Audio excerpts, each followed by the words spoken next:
காலரோட மேல் பகுதியை ஸ்டிச் பண்ணணும். கேன்வாஸில் ஒன்றும் துணியில் ரெண்டும் வெட்டியிருக்கோம்.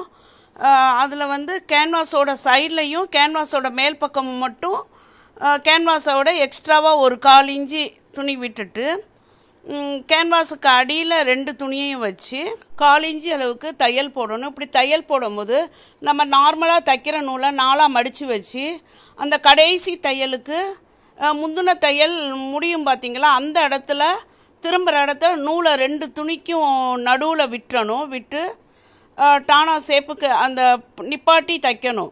பாக்கழுத்துக்கு தைச்ச மாதிரி அந்த நூலில் படக்கூடாது. படாமல் தைச்சோம்னா திரும்ப நம்ம அந்த நூலை பிரட்டி விடும்போது நூலை பிடிச்சி இழுத்தா நூல் நல்லா கரெக்டாக வந்துடணும். வந்தால் அந்த ஷேப் காலரோட நுனி ஷேப் நல்லா கிடச்சிரும் நமக்கு. இப்போ நல்லா திருப்பி விட்டு நல்லா அயன் பாக்ஸ் வச்சு அயன் பண்ணிக்கோங்க.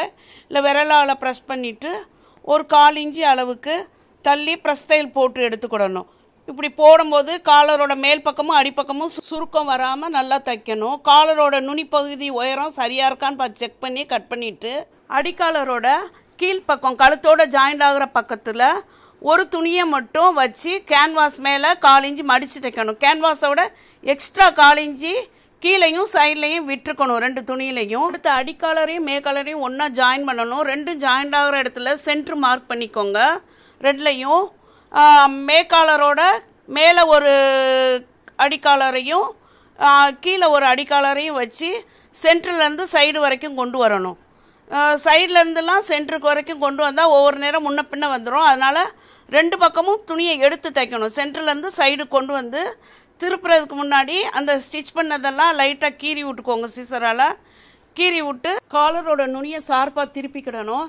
காலரோட சென்டரையும் சட்டையில் கழுத்தோட சென்டரையும் அளந்து சரியாக இருக்கான்னு பார்த்து சென்ட்ரு மார்க் பண்ணிவிட்டு சட்டையோட உள்பக்கத்தில் நம்ம கேன்வாஸோட சேர்க்காமல் ஒரு அடிக்காலர் வச்சுருக்கோம்ல, அதை வச்சு தைக்கணும். நுனியிலேருந்து சென்ட்ரு வரைக்கும் வரணும். 2 பாயிண்ட்டும் கரெக்டாக ஜாயிண்ட் ஆகணும். அதே மாதிரி எடுத்துட்டு இந்த பக்கம் நுனியிலேருந்து சென்ட்ரு வரைக்கும் தைச்சிடணும். இந்த பிசுரை இப்போ அடிக்காலரோட இன்னொரு பகுதி இருக்கும்ல கேன்வாஸோட ஜாயின் ஆனது, அதை வச்சு இந்த பிசுரை மறைச்சி ஒரு தையல் ஓரமாக போடணும். போடும்போது பிசுறு எதுவும் வெளியே தெரியக்கூடாது.